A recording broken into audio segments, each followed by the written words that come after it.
ఏంటి కర్రపుచ్చుకుని వచ్చా అనుకుంటున్నారా? మళ్ళీ టీచర్ అవతారం ఎత్తి జగన్మోహన్ రెడ్డిని పాఠాలు చెప్పి ఫస్ట్ ఆఫ్ ఆల్ ఎథిక్స్ నేర్పించి చితగ్గొట్టాలనిపిస్తుంది. వీడేదో పొలిటికల్ సభలు పెట్టుకుంటున్నాడు అనుకో, అవసరం అండి. ఇప్పుడు రేపొద్దున దెందులూరులో ఎక్కడో సభ పెడుతున్నాడు.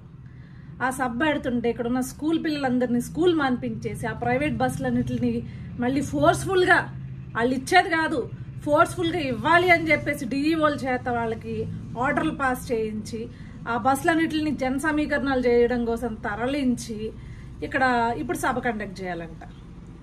అసలు వీడికి బుద్ధి ఉందా? రాష్ట్ర ముఖ్యమంత్రినా? అసలు ఎంత బాధ్యతాయుతంగా ఉండాలి? పిల్లలు చదువులు పోగొడతాడా? మొన్నటిదాకా ఏమో సంక్రాంతి సెలవులు అయ్యాయి, ఈరోజు మళ్ళీ సెలవు. అసలు సిలబస్లు అవ్వాలా వద్దా? ఫైనల్ ఎగ్జామ్స్ చూస్తుంటే దగ్గరికి వచ్చినాయి. మళ్ళీ పొద్దున్న ఇంకొక న్యూస్ చూశాను.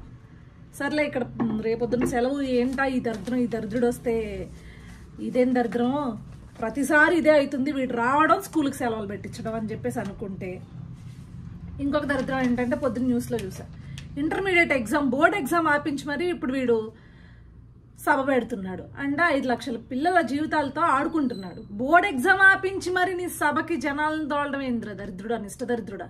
నిన్ను ఎలా కొట్టాలి? నాకు తెలిసి ఈ కర్ర సరిపోదు నీకు.